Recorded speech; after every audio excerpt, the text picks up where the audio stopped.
exploring connections from mythology to modern psychological phenomena. Hey everyone, today we're diving into some really fascinating connections that weave together history, psychology, and even a bit of mythology. You ever wonder how some names, characters, and even holidays can spark such deep thoughts and feelings? Well, grab a drink, sit back, and let's chat about it. So, first up, let's talk about this quirky character who was pivotal in unraveling the Dead Sea Scrolls. His interpretations led to some wild theories, one of them suggesting that Christ was, believe it or not, a mushroom. Imagine that. But here's where it gets even wilder. This guy, who was kind of on the fringes of scholarly discussion, actually went missing while working on his book titled Metamorphosis. I mean, can you think of a more dramatic exit than that? Now, let's shift gears a bit and dip into Greek history.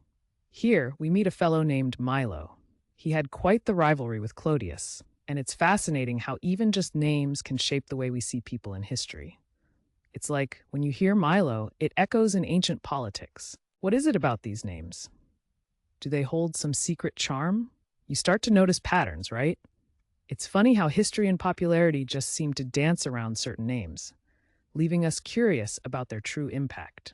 All right, speaking of folklore and mythology, let's chat about Hercules and, of course, the Hunchback of Notre Dame.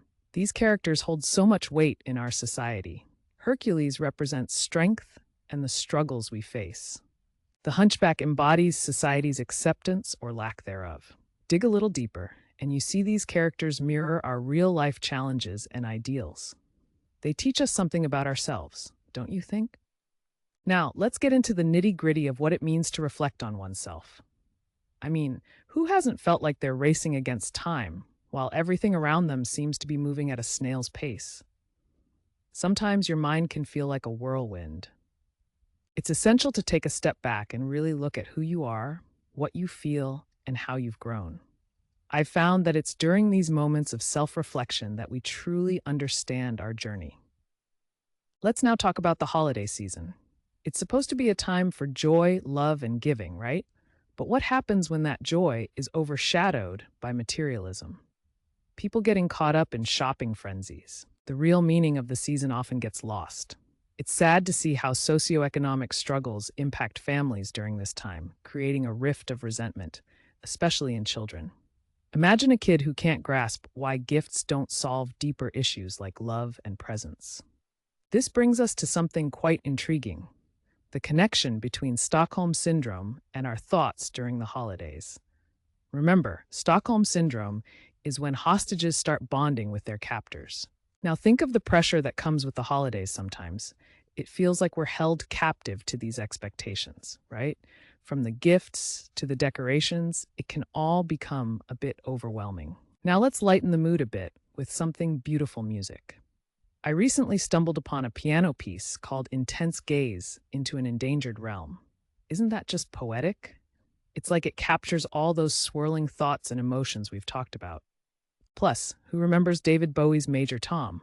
It's almost like a conversation between two consciousnesses, a dance between connection and isolation. How cool is that? All right, folks, we've wandered through some unique connections today, from historical figures to psychological concepts and those deep-rooted holiday feelings. It all intertwines in such a beautiful, messy way. I hope this chat gives you something to think about as you reflect on your own experiences. What connections do you see in your life? Drop your thoughts in the comments, and let's keep this conversation going.